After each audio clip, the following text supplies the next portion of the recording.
വാശിയുമല്ല ജഗൽ പ്രാണനല്ല വിത്തേശനുമല്ല അവനീശാനനുമല്ല വേധാവുമല്ല ഭുജംഗാധിപനുമല്ല ആദിത്യരുദ്ര വസുക്കളമല്ലവൻ സാക്ഷാൽ മഹാവിഷ്ണു നാരായണൻ വരൻ മോഷതൻ സൃഷ്ടിസ്ത്രീതിലയകാരണൻ മുന്നം ഹിരണ്യാക്ഷനെ കൊല ചെയ്തവൻ പന്നിയായി വന്നിടം പാലിച്ചു കൊള്ളുവാൻ പിന്നെ നരസിംഹരൂപം ധരിച്ചിട്ടു കൊന്നു ഹിരണ്യകശിപവുമാം വീരനെ ലോകൈക നായകൻ ത്വരുതുടരാമനായി മന്നവന്മാരെ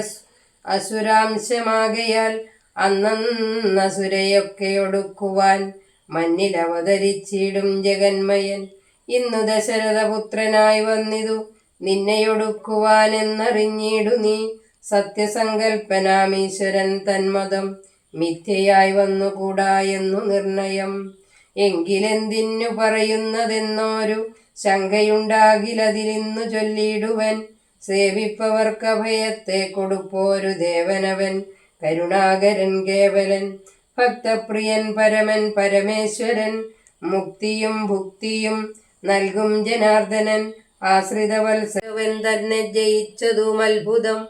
പിന്നെ വീരാധനെ കൊന്നുകളഞ്ഞതും ചെന്ന ഖരാദികളെ കൊല ചെയ്തതും ഉന്നതനാകിയ ബാലിയെ കൊന്നതും മന്നവനാകിയ രാഘവനല്ലയോ അർണവം ചാടിക്കടന്നിവിടേക്കു വന്ന അർണോജനേത്രനെ കണ്ടു പറഞ്ഞുടൻ വന്നതിങ്ങനെ നന്നല്ല സജ്ജനത്തോട് വൈരം വൃഥ തന്നങ്കി തന്നെ കൊടുക്കമടിയാതെ നഷ്ടാമതികളായിടുമമാത്യന്മാരിഷ്ടം പറഞ്ഞു കൊല്ലിക്കുമതോർക്ക നീ കാലപുരം ഗമിക്കാതിരിക്കേണ്ടുകിൽ കാലം കളയാതെ നൽക വൈദേഹിയെ ദുർബലനായുള്ളവൻ പ്രബലൻ തന്നോട് ഉൾപ്പൂവിൽ മത്സരം വെച്ചു തുടങ്ങിയാൽ പിൽപ്പാടു നാടും നഗരവും സേനയും തൻ പ്രാണനും നശിച്ചിടുമരക്ഷണാൽ ഇഷ്ടം പറയുന്ന ബന്ധുക്കളാരുമേ കഷ്ടകാലത്തിങ്കലില്ലെന്നു നിർണയം തന്നെ ദുർനയം കൊണ്ടുവരുന്നതിനിന്നും പ്രബലനെ ബന്ധുക്കൾ എന്നേരമോർത്താൽ ഫലമില്ല മന്നവാ രാമശരമേറ്റു മൃത്യു വരുന്നേരമാമയമുള്ളിലെനിക്കുണ്ടതുകൊണ്ടു നേരെ പറഞ്ഞു തരുന്നിതു ഞാനിനി താരാർമകളെ കൊടുക്ക വൈകിടാതെ